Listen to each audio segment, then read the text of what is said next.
Prime Minister Pushpa Kamal Dahal's U.S. visit, where he is scheduled to address the United Nations General Assembly in New York, is now round the corner.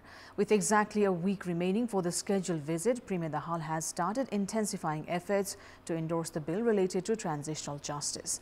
Going by the reports that just as the Prime Minister had ratified the citizenship bill prior to his departure to India, a similar scenario is in the offing, which will see the ratification of the transitional justice bill just before Premier Dahal embarks on the U.S. tour.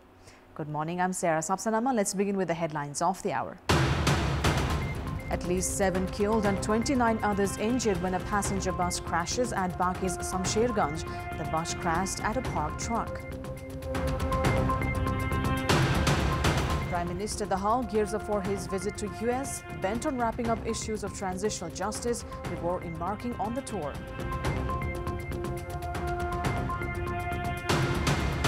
Powerful earthquake measuring 6.8 on the Richter scale jolts central Morocco. At least 296 people killed. Rescue efforts underway. And Daniil Medvedev stuns top seed and reigning champion Carlos Alcaraz in the US Open semi-final. Sets up a title clash against Novak Djokovic.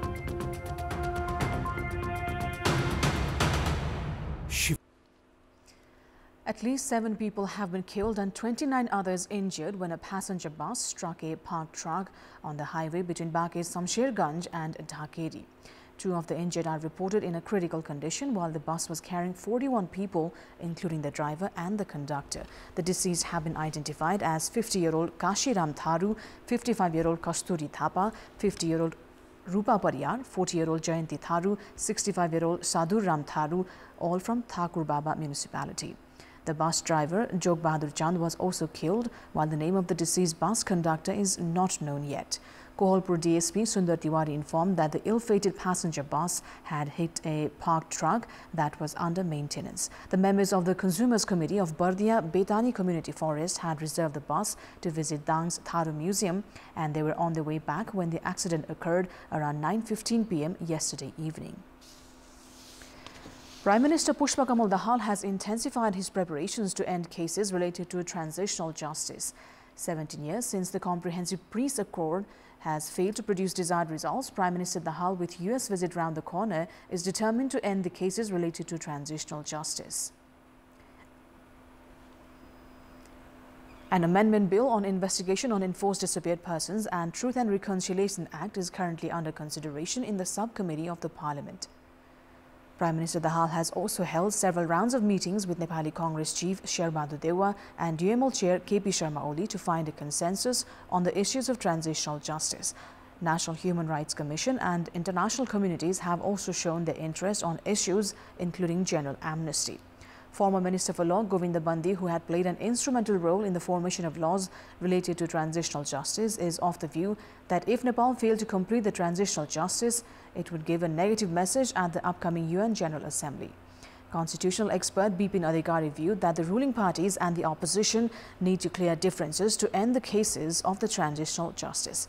It may be recalled that during the insurgency era, the US had listed the Maoist rebels of Nepal as terrorist organization.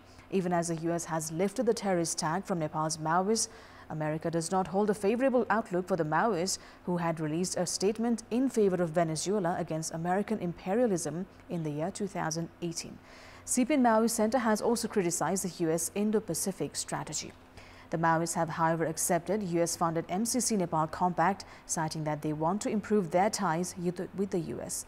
Prime Minister Pushpa Kamal Dahal will be in the US from 16th to 21st of September to attend the UN General Assembly in New York.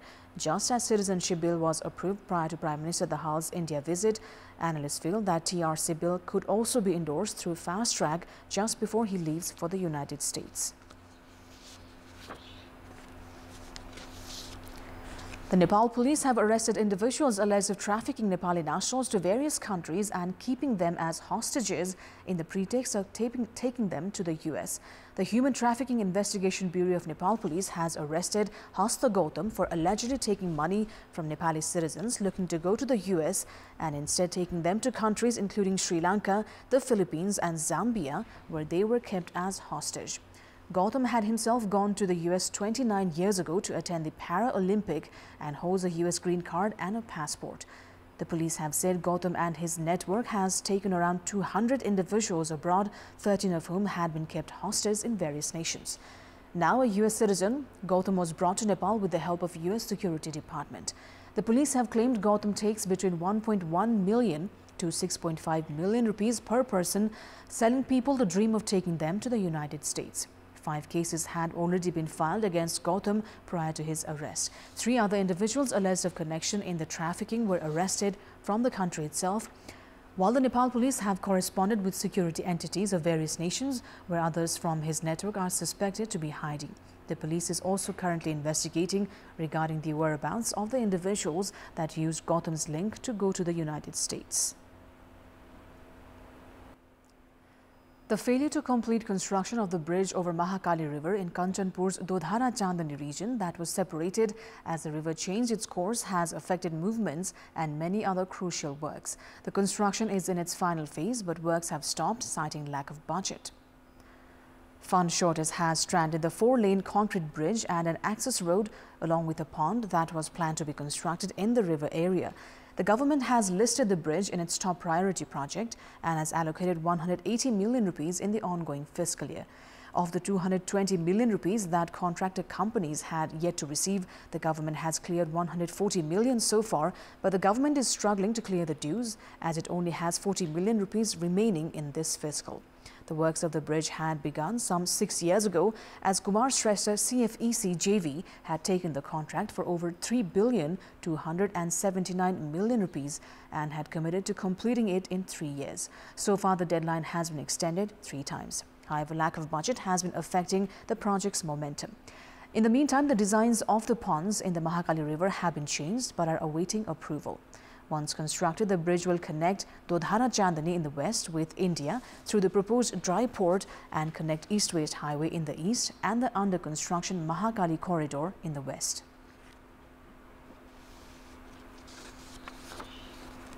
It's time now for our segment Public Pulse, where you text us with your opinion. The question is, why has illiteracy not been rooted out despite education campaign run every year?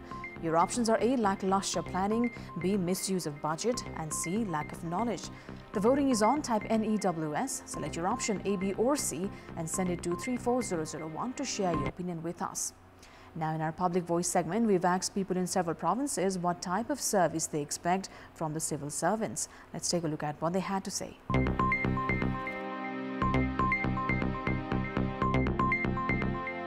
एक द्वार प्रणालीबाट काम गर्नु पर्यो आज पनि जनताले केही काम गर्नु पर्यो भने फाइल बोकेर अथवा चाहिँ एउटा कागजको निवेदन बोकेर प्रत्येक कोठामा जानु पर्ने जुन हाम्रो परिपाटी छ यो अन्त्य हुनु पर्यो निजामती कर्मचारीहरूले भ्रष्टाचार गर्न भएन घुस नखाइकन काम अगाडि बढाउनु पर्यो आउँदाखेरि हैन घण्टो लाइनमा बस्छ त्यस्तो हुनु पर्दैन सरकारी कर्मचारीहरूले निष्पक्ष रूपले काम गर्न पर्यो राजनीतिकरण गरेर काम गर्नु भएन जनताको सबै निष्पक्ष ढंगले काम गर्नु त्यही म अपेक्षा हामी राखेका छौं सेवाग्राहीले चाहिँ सेवा भने जतिको छिटो छरितो गरेर दिनु पर्यो कर्मचारीहरूले जस सही सदुपयोग आफ्नो कार्यक्षेत्रको सही सदुपयोग गरिदिनु पर्यो उहाँहरूले जनतालाई राम्रोसँग सेवा गरो अझ पनि प्रभावकारी हुनु पर्छ छिटो र छरितो सेवा सबैको लागि बराबर हुनु पर्यो सहज ढंगबाट सेवा प्राप्त गर्ने अपेक्षा गरेको छु 10 बजे आएर जनताको लागि के रे 5 बजेसम्म बसेर त्यसरी काम गर्दिनु भयो भने चाहिँ सहज हुन्छ बिना घुस छिटो छरितो जनताको काम गरिदिनु पर्छ निजामती कर्मचारीले सेवाग्राहीलाई छिटो छरितो सेवा दिने र उहाँहरुलाई दुःख नदिने होस् सेवाहरु चाहिँ छिटो छरितो रूपमा पाउनु पर्ने हुन्छ सोकै अपेक्षा चाहिँ निजामतीबाट हामी गर्दछौं सबै कामहरु चाहिँ कम्प्युटराइज सिस्टमबाट छिटो गराउने सजेसन सहित उहाँहरु चाहिँ एकदम मुस्कान सहितको चाहिँ सेवा उपलब्ध गराउनु पर्छ म चाहिँ वास्तवमै तपाईको जनताको सेवक हो र मलाई जनताको सेवा गरे बापत यो राज्यले तलब दिन्छ भन्ने कुरा चाहिँ त्यो जागृत हुनु पर्छ आफ्नो मान्छे भनेर नछुटाइकन सबै सेवाग्राहीलाई समान रूपमा निष्पक्ष रूपमा सेवा दिनुपर्छ जनताका कामहरु आफ्नो कर्तव्य पनि हो भन्ने कुरा सरकारी कर्मचारीहरूले यसलाई मनन गरिदिनु भयो भने देखि चाहिँ हुन्छ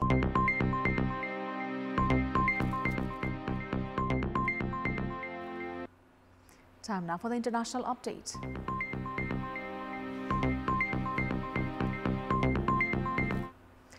At least 296 people have died after a powerful earthquake struck central Morocco, according to country's interior ministry. The quake, measuring magnitude 6.8, sent people rushing into the streets in Marrakesh and other cities. Many of the deaths were said to be in hard-to-reach mountain areas, and at least 153 people were injured. It struck just after 2300 local time at a relatively shallow depth, 71 kilometers southwest of Marrakesh, according to U.S. Geological Survey. The epicenter of the quake was in the High Atlas Mountains, southwest of Marrakesh. The videos coming in from Marrakesh show significant damages in the city.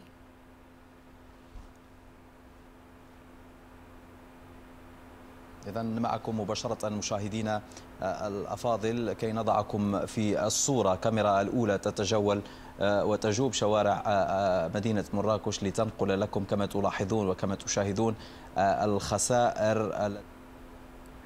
Now, a two-day G20 summit is kicking off from today in the Indian capital, New Delhi. U.S. President Joe Biden headed into a meeting with Indian Prime Minister Narendra Modi shortly after arriving in the city yesterday.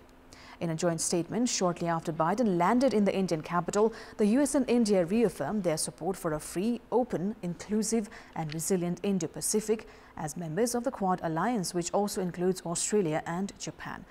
Analysts have said the U.S. is hoping to boost India as a possible counterweight to China, as Washington views Beijing as its top global competitor, and ties between the pair have been tested in recent years over a number of issues. For his part, Modi is hoping to project India as an alternative leader of the global south. India late last month lodged an objection through diplomatic channels with Beijing over China's new standard map that lays claim to India's territory along their shared border. Modi and Biden yesterday also discussed a number of deals that were reached during their June talks in Washington, D.C. Biden welcomed a deal to allow General Electric to produce jet engines in India to power Indian military aircraft, according to a joint statement, as well as an agreement for India to purchase U.S. drones. White House officials said the U.S. president will use the gathering as an opportunity for Washington to highlight a proposition for developing middle-income countries that would increase the lending power of the World Bank and International Monetary Fund by some $200 billion. Created in 1999, the G20 is the main forum for international cooperation on financial and economic issues. It comprises 19 countries plus the European Union. The G20 members represent around 85% of global GDP, over 75% of global trade, and about two-thirds of the world population.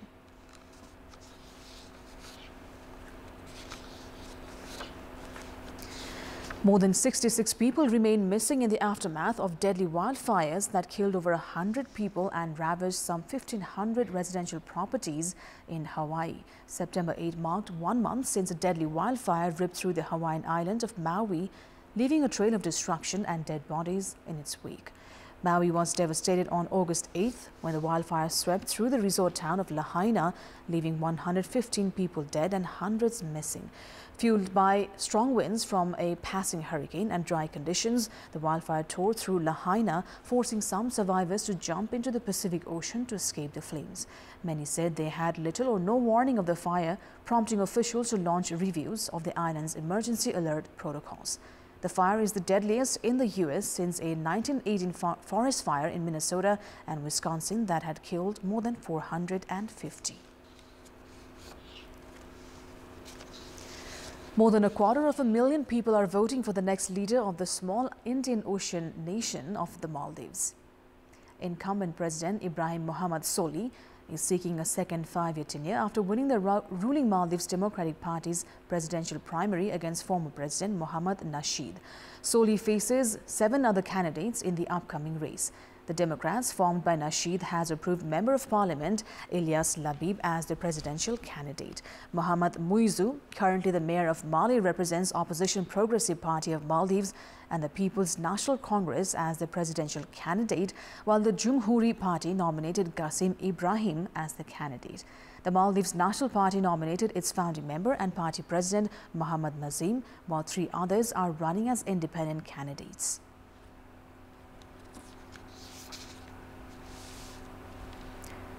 In a sweeping decision that would have once seemed almost impossible in a Catholic country where women were jailed for ending pregnancies, Mexico's Supreme Court this week declared it unconstitutional for the federal government to criminalize abortion. It was a huge victory for abortion rights advocates who have pushed for such a comprehensive ruling since 2021, when Mexico's top court first struck down a law criminalizing abortion in the northern state of Coahuila. The ruling set a significant legal precedent and paved the way for the federal health system to begin providing abortion services and broaden access dramatically. At some point, that might even make Mexico an increasingly important destination for U.S. abortion seekers fleeing more restrictive laws. But Mexican abortion rights advocates say the ruling's promise of expanding abortion access will not become a reality overnight and could depend on the political and legislative will of the federal government. Aside from safeguarding abortion patients and providers from prosecution, the ruling will have limited impact on access until the federal public health system starts providing abortion services. The federal system has until now only been legally obliged to do so in case of rape or to preserve the mother's health. The decriminalization of abortion in Mexico follows a cascade of reproductive rights advancements in Latin America in recent years after a long period of strict bans. According to Mexico's Information Group on Reproductive Choice, the advocacy group that brought the case to the Supreme Court, 172 people in Mexico were imprisoned for illegal abortions from January 2010 to January 2020. That is all for the moment. Thank you for watching. Bye for now.